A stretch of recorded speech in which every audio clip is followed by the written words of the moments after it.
semua. Selamat pagi, selamat bertemu kembali di rumah Tuhan ini dalam acara kita permenungan, rekoleksi, persiapan menyongsong kedatangan Tuhan di hari raya Natal nanti. Kamu sudah siap kan? Sudah siap? Sudah siap atau belum? Siap. Kamu sudah siap apa? Hah? Sudah siap baju baru, celana baru, sepatu baru, kaki baru, anting baru, apalagi pedang baru, apalagi? Semua itu kamu sudah siap atau belum? Sudah siap atau belum? Baik, Bapak Ibu guru pendamping yang saya kasihi, adik-adik, siswa-siswi yang juga saya kasihi. Mari kita siapkan hati-hati kita. Kita tinggalkan segala kesibukan kita dan kita masuk dalam keheningan batin kita masing-masing untuk memulai rekoleksi kita, persiapan menyongsong kedatangan Tuhan di hari raya Natal nanti. Mari kita hening sejenak dan awali rekoleksi kita ini dengan tanda kemenangan Kristus. Dalam nama Bapa dan Putra dan Roh Kudus. Ya Tuhan Allah Bapa yang Maha Kasih dan Penyayang, kami bersyukur dan berterima kasih untuk waktu yang berahmat yang boleh Kau berikan kepada kami di masa Advent ini. Masa persiapan di hari-hari terakhir menyongsong kedatangan Putramu. Kami memohon ya Tuhan, uluran tangan kasih-Mu menjamah masing-masing kami. Bukalah hati budi pikiran kami dengan kuasa Roh Kudus-Mu, agar kami pun dimampukan untuk mendengarkan dan meresapi sabda-Mu dan membawa dan mewartakan dan memberikan kesaksian akan kebenaran kewartaan sabda-Mu itu dalam sikap hidup kami yang baik. Kami memuji dan memuliakan nama-Mu ya Tuhan, ini dan sepanjang segala masa. Dalam nama Bapa dan Putra dan Roh Kudus. Amin. Silakan dulu. Tanpa disadari perjalanan waktu begitu cepat dan hari kedatangan Tuhan, yakni hari raya Natal, sudah semakin dekat. Kamu merasa tidak bahwa Natal sudah semakin dekat? Halo? Kamu merasakan tidak bahwa Natal sudah semakin dekat? Sekarang kita masuk minggu Advent yang keberapa? Kelima. Siapa yang dia sudah masuk minggu Advent yang kelima? Angkat tangan. Minggu Advent yang ke? Berarti Natal masih jauh ya? Natal masih jauh. Kapan kita rayakan Natal? Tanggal berapa? Tanggal berapa kita rayakan Natal? Tanggal berapa? Tanggal berapa? Tanggal berapa? 24 Desember. Kita mulai rayakan tanggal 24 Maret. Itu berita kelahiran Tuhan Yesus sudah kita tahu. Dan kita sudah mulai merayakan pada tanggal 24. Lalu di tengah kesibukan tugas kita, bisa jadi kita lupa bahwa Natal sudah dekat. Ada yang merasakan Natal masih jauh, karena setiap hari itu dia ada persiapan terus. Karena tanggal 24, tanggal 25 juga dia tahu. Tanggal 24, tanggal 25 juga dia masih kontak-panting sana sini, masuk hutan, keluar hutan. Bahkan orang pulang dari gereja dia masih kaget, dia tanya, kamu dari mana? Jadi baik, rekoleksi kita kali ini sesungguhnya mau menyadarkan kita sekalian bahwa Natal, hari kedatangan Tuhan yang akan kita rayakan pada hari raya Natal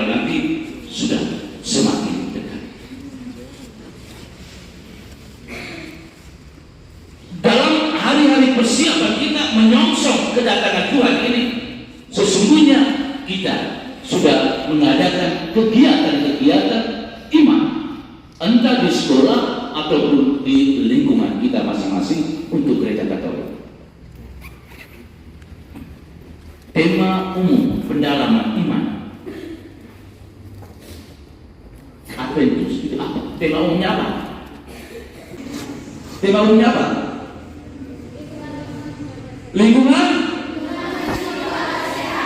Lingkungan bersih, keluarga sehat. Ya.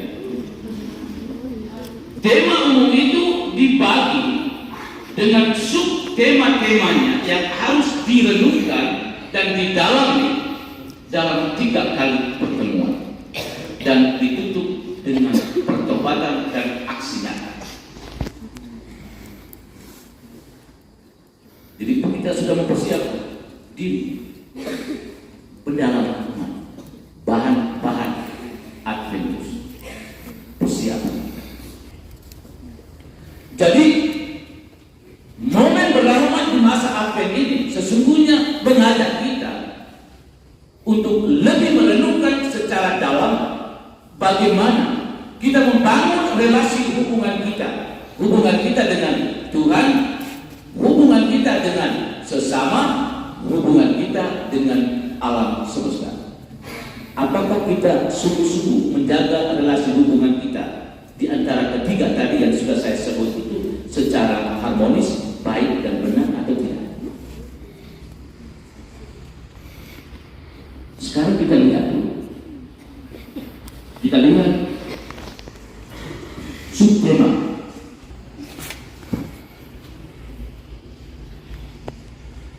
Pohon-pohon itu, tumbuh-tumbuhan itu, alam ciptaan ini diciptakan oleh Tuhan. Pertama-tama Tuhan ciptakan apa? Ya, berdiri Pak. Ambil baik.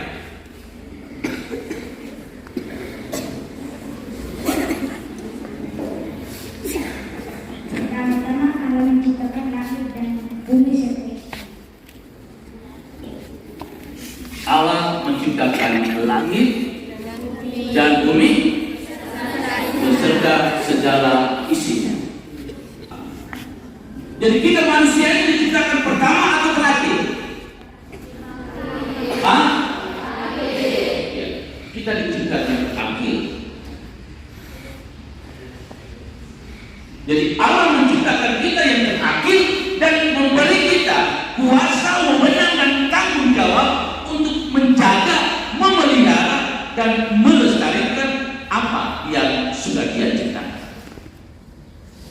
Dan itu menjadi tanggung jawab kita.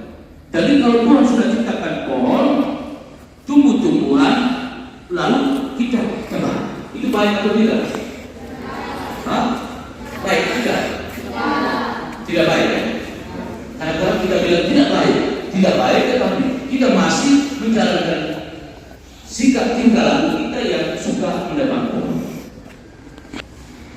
Kita tahu tebang pohon, kita tahu merusak pohon, merusak tanaman, tetapi kita tidak tahu kan, hanya rusak-rusak.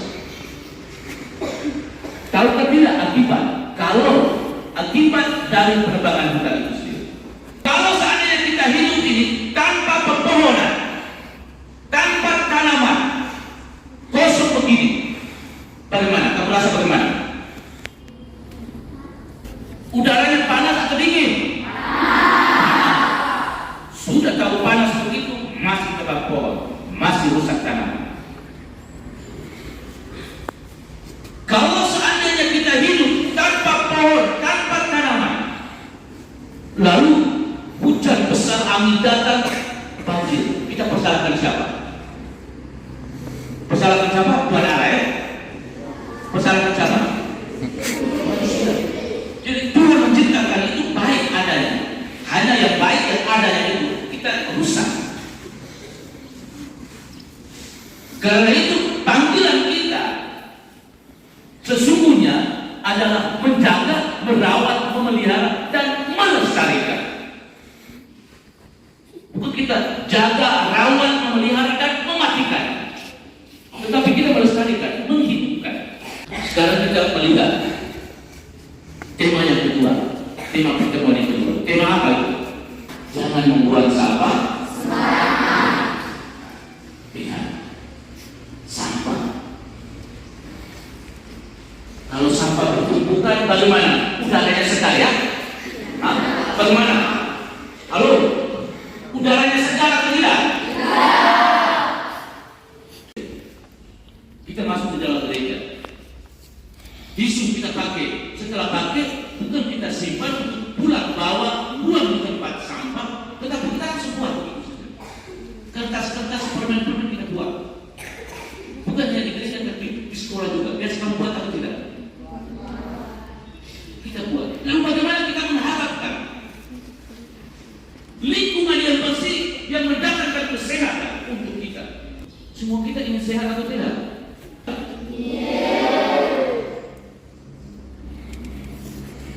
Semua kita menginginkan dan mengharapkan supaya kita lebih sehat. Sehat bukan dalam arti bahwa saya makan banyak, bukan. Sehat bukan berarti bahwa saya minum banyak. Kita boleh makan banyak, minum banyak, tetapi kalau lingkungan di sekitar tidak mendukung kita, maka apa? Terjadi apa? Jadi bukan sehat yang kita harapkan, tetapi sakit yang kita harapkan. Dan yang menciptakan penyakit itu siapa? Tuhan Allah ya? Hah? Tuhan Allah yang menciptakan penyakit untuk kita? Atau siapa yang menciptakan penyakit? Iya. Ulah kita manusia itu sendiri. Karena kita tidak melaksanakan apa yang diperintahkan oleh Tuhan itu sendiri. Itu hubungan relasi kita dengan Allah. Sekarang adik-adik bisa melihat sudah sejauh mana kita menghidupi panggilan kita untuk menjaga, memelihara, merawat dan melestarikan alam. Bagaimana relasi hubungan kita dengan alam? Apakah kita tahu menjaga, memelihara dan melestarikan, atau kita lebih suka merusak dan tidak mau bertanggung jawab dengan apa yang diperintahkan oleh Tuhan itu sendiri? Itu relasi hubungan kita dengan Allah. Relasi hubungan kita yang sehat dan alam juga harus kita bangun relasi hubungan yang sehat dengan sesama kita. Jadi ada 3 hal penting yang perlu kita renungkan bersama. Bagaimana hubungan relasi kita dengan alam semesta? Setelah kita melihat hubungan relasi kita dengan alam semesta, sekarang kita lihat hubungan relasi kita dengan sesama. Apakah kita sungguh-sungguh membangun hubungan yang sehat? Hubungan relasi kita yang sehat dan sesama itu berarti bahwa kita selalu hidup berdamai dengan siapa saja. Itu hubungan yang sehat. Bersahabat dengan siapa saja. Bukan menjadi pengacau. Siapa di sini yang suka buat kacau? Angkat. Angkat. Yang suka buat kacau. Ada kan? Ada atau tidak? Ada atau tidak? Tidak ada. Siapa bilang ada atau tidak? Siapa?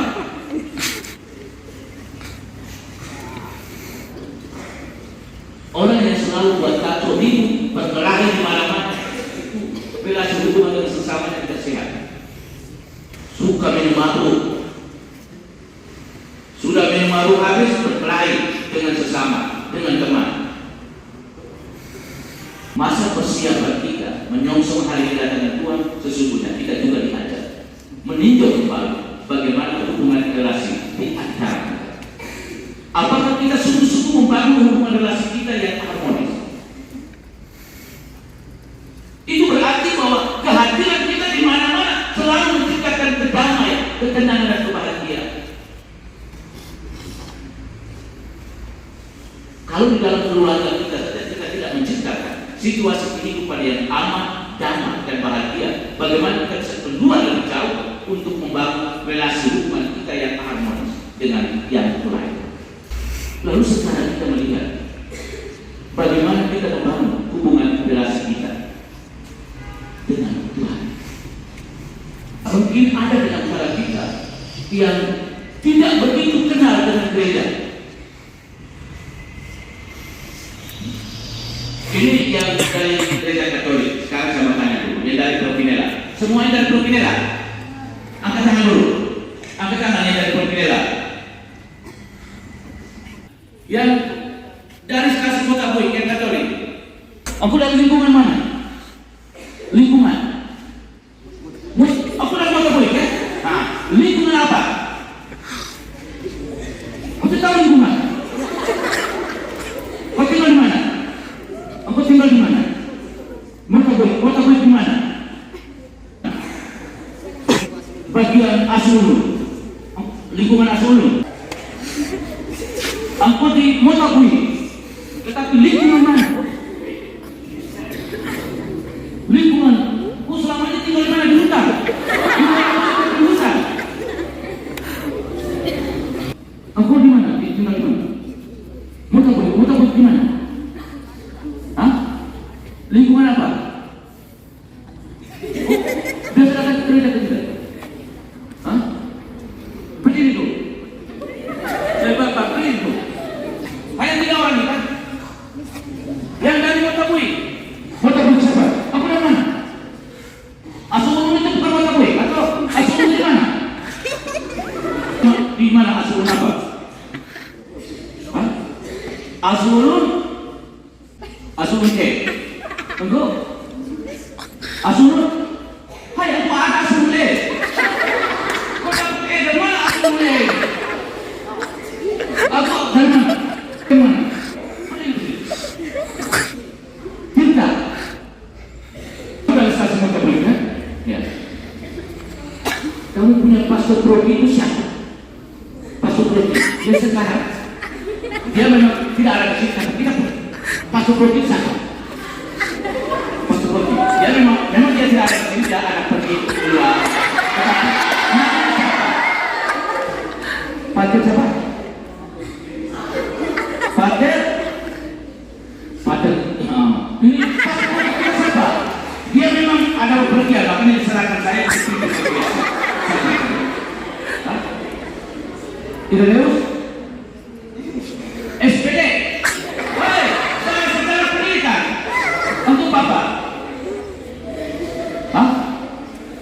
Ireneus SPD. Aku nama siapa? Pastor Progi kita. Ireneus. Ireneus Nahat. Ireneus siapa? Ireneus Pater Ireneus Nahat. Pater Ireneus SPD. Ya, Pastor Progi kita sekarang sama. Pater Ireneus SPD. Pastor Progi kita dia ada keluar dari rumah, jadi dia minta saya untuk membantu untuk Pastor Progi nama siapa? Pastor Progi? Ya, belum. Jadi Pater Ireneus Boyolora SPD. Pater ada keluar, dia ada dari rekoleksi, ada dari rekoleksi di stasi. Dia minta saya untuk beri rekoleksi dua sekolah ini, SMP Benemeta dengan SMP. Jadi nanti saya undang yang belum kenal Pastor Progi untuk datang bertemu. Kenapa tidak? Siapa yang belum kenal Pastor Progi angkat tangan supaya nanti saya cari waktu saya bisa undang Pastor Progi supaya kita bisa bertemu. Siapa? Jadi kamu biasa Pastor Progi kita memang dari jalan bisa. Pastor benar, Pastor Progi kita dari jalan bisa. Dia lebih banyak kesian di tempat lain. Dia jalan bisa. Makanya kami tidak bertemu. Jadi nanti saya ngomong Pastor Progi supaya harus lebih sering bisa di Motabui. Dengar atau tidak? Nah, dengar. Sudah pernah bertemu Pastor Progi? Sudah. Di mana? Bertemu di mana? Di hutan. Pastor Progi pergi cari apa tema cari hewan di hutan. Pastor Rob di mana? Di gereja mana? Stasiun Motor. Pastor Rob sekarang di mana? Pastor Rob sekarang dia ada keluar ya? Hah? Dia suruh. Pastor Rob sekarang ada dia suruh. Oke, dengar. Halo, dengar. Ini kita ngomongkan bagaimana relasi hubungan kita dengan Tuhan. Kalau kita punya pastor prodi sendiri saja kita tidak kenal. Kalau gereja kita sendiri saja kita tidak kenal, bagaimana kita bisa mengenal Tuhan?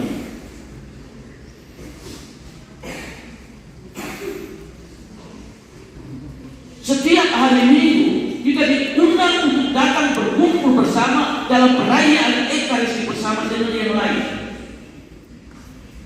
Bagaimana kita membangun kebersamaan kita dengan Tuhan dalam perayaan Ekaristi setiap hari Minggu. Hari Minggu saja kita tidak datang, apalagi kegiatan-kegiatan dalam lingkungan ikut atau tidak? Hah? Pendalaman iman untuk masa akhir ini ikut atau tidak? Jadi ini saya hanya mengulangi kembali, menegaskan kembali apa yang sudah kita dalam. Ingat, halo adik-adik, kalau kita tidak kenal gereja, bagaimana kita bisa mengenal Tuhan? Hari Minggu kita kalau tidak pernah datang ke gereja, kita tunggu Natal baru berpakai baju baru. Pakai baju baru, sepatu baru, celana baru, dia taruh dalam jalan gereja takut ke sana, pergi ke gereja. Setelah Natal, dia sudah hilang di Tuhan, hilang di kali, hilang di mana-mana. Dia kembali lagi waktu Paskah. Paskah dia muncul. Setelah Paskah dia hilang kembali. Terus apa yang bisa kita harapkan? Lalu setelah itu saya ini gereja di Putawi, saya ini gereja di Parokinela. Pastor Proki kita sendiri tidak kenal, bukan berarti Pastor Prokinya malas ke gereja.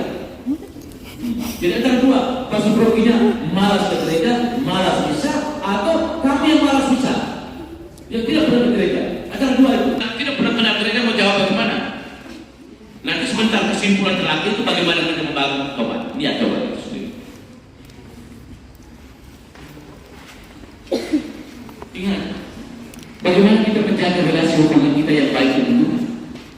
Hidup doa kita. Kalau kita tidak kenal Tuhan dalam hidup rohani kita, doa, ekaristi, dan juga kegiatan-kegiatan rohani di lingkungan kita, di KUB kita, di stasi kita, di gereja paroki kita, kalau kita tidak pernah ikut, bagaimana kita mengharapkan relasi hidup kita dengan Tuhan itu secara baik? Justru kita merusak relasi hubungan kita itu dengan Tuhan. Karena itu masa Advent, hari-hari terakhir persiapan menyusul hari raya Natal ini, Yohanes Pembaptis menyerukan apa? Pertobatan untuk kita. Semua kita dipanggil untuk membangun sikap tobat. Tobat yang sungguh-sungguh menghasilkan buah. Dan buah pertobatan itu tidak hanya nampak dalam kata-kata, tetapi harus nampak dalam perbuatan. Bagaimana kita bisa mendengarkan suara Tuhan dalam doa dan ekaristi kalau setiap hari kita hanya sibuk dengan diri kita sendiri? Setiap hari pesiar, tidak kenal waktu. Pesiar sampai lupa belajar. Ini bagaimana? Dan bagaimana kita bisa mengharapkan kita membangun relasi hubungan kita yang baik dengan Tuhan, alam semesta dan sesama kita, kalau kita tidak pernah merubah sikap, pola tingkah laku hidup kita? Karena itu momen yang berahmat dalam rekoleksi permenungan ini sesungguhnya menyadarkan kita bagaimana kita membangun niat pertobatan, dan buah pertobatan itu harus sungguh-sungguh nampak dalam tingkah laku kita dan juga nampak dalam tutur kata kita. Jadi kita tidak hanya sebatas omong, saya saya bertobat, saya bertobat. Besok dia ngomong lagi, saya bertobat, saya bertobat. Lusa dia ngomong lagi, saya bertobat, saya bertobat. Lalu apa artinya niat pertobatan kita itu kalau tidak diikuti dengan tingkah laku perbuatan kita yang jahat?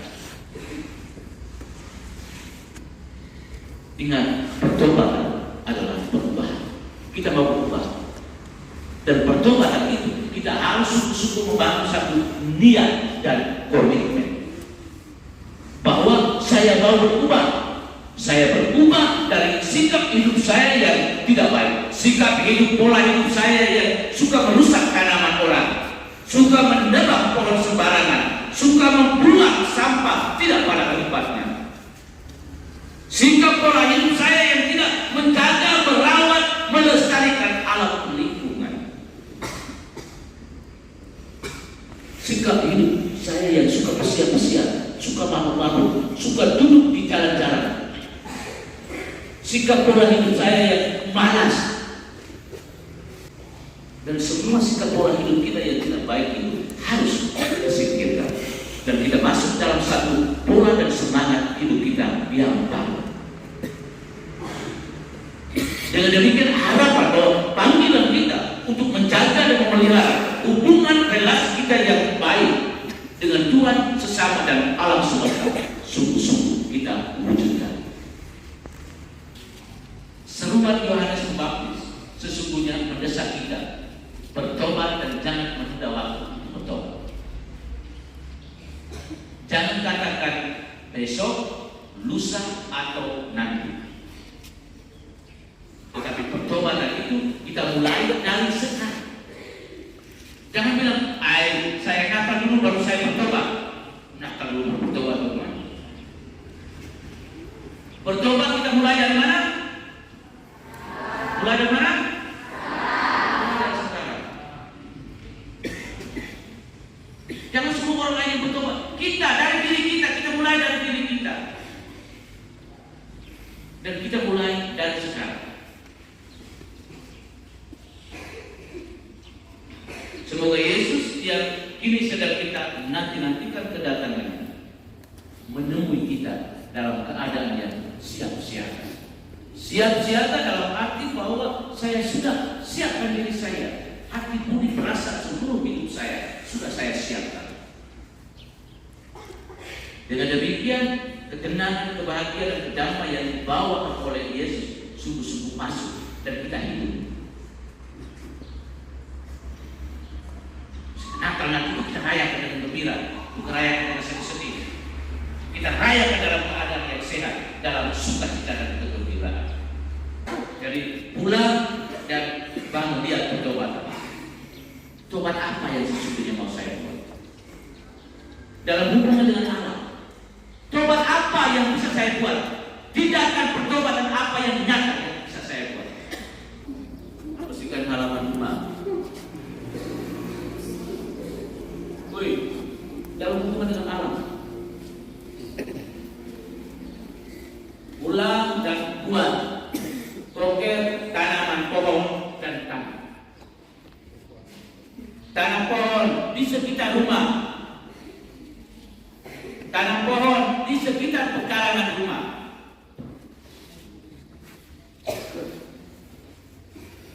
Udara bisa bersih, bersihkanlah halaman Anda. Udara kotor itu jauh. Jangan tumpuk sampah.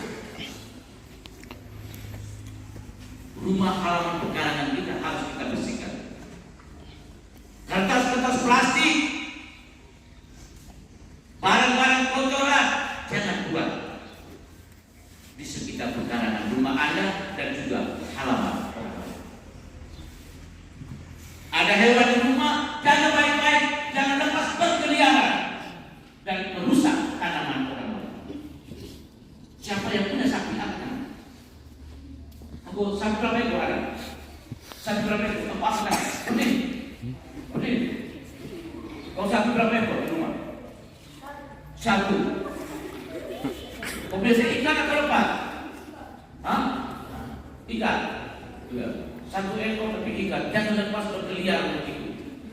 Akhirnya merusak tanaman. Untuk apa kita tanam bunga, kita tanam pohon? Tetapi kalau hewan-hewan ini kita tidak jaga baik-baik, kita lepas ke liar begitu, akhirnya merusak tanaman.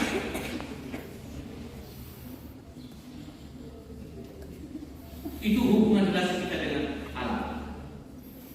Lalu niat pertobatan apa yang bisa saya buat dalam relasi hubungan saya dengan sesama? Yang suka berkelahi itu kita tinggalkan, singkirkan jauh-jauh sikap. Suka buat kacau, buat ribut. Suka curi. Ingat, siapa di sini yang biasa curi? Curi orang punya hewan, curi orang punya buah-buahan. Kebiasaan yang suka curi-curi itu kita singkirkan. Kebiasaan kita di sekolah yang suka nyontek. Siapa yang suka nyontek? Malas belajar, akhirnya minta datang ambil catatan dan nyontek. Lihat, suka pukul-pukul teman, suka duduk di teker di pinggir jalan, malam-malam bersiar. Dalam hubungan relasi kita dengan Tuhan, ingat, jangan pernah melupakan Tuhan. Sekali lagi saya ingatkan, jangan pernah melupakan Tuhan. Kalau Tuhan sendiri yang begitu baik, yang menciptakan segala sesuatu untuk kita nikmat, lalu kita lupa tentang kebaikannya itu, maka sesungguhnya kita hidup dalam kekosongan. Bukan sebagai orang yang beriman, tetapi orang yang sungguh-sungguh tidak beriman. Dan sebagai orang yang beriman, kita harus sungguh-sungguh terlibat aktif. Terlibat aktif di tempat di mana kita hidup dan berada, di lingkungan kita, di stasi kita, di kemudian kita. Ingat, kita tinggal di dalam kebersamaan kita dengan orang lain. Dan dalam kebersamaan kita dengan orang lain itu, kita perlu jaga relasi kita tadi dengan yang lain, relasi hubungan kita yang baik. Lalu relasi kita dengan Tuhan, bagaimana kita sama-sama mengikuti, terlibat aktif kegiatan-kegiatan rohani di stasi kita, di lingkungan kita, di kabupaten. Kalau hari Minggu saja kita tidak pernah ke dalam gereja, itu susah. Karena itu, mari semoga permenungan kita hari ini membawa satu kesadaran yang sesungguhnya mengarahkan kita kepada perubahan sikap hidup kita, pola dan semangat hidup kita yang lama, dan masuk kita mengenakan semangat dan pola hidup kita yang baru. Semoga Tuhan memberkati kita sekalian, dan semoga persiapan kita di hari-hari terakhir ini senantiasa selalu membawa rahmat dan berkat bagi diri kita dan juga bagi sesama kita. Amin. Mari kita bangkit berdiri. Kita mohon berkat Tuhan untuk masing-masing kita dan juga untuk segala persiapan kita di hari-hari terakhir menyongsong hari raya Natal. Tuhan bersama. Semoga kita sekalian, segala persiapan kita dan juga niat pertobatan yang kita bangun senantiasa dibimbing, dilindungi dan diberkati oleh Allah yang Maha Kuasa, Bapa,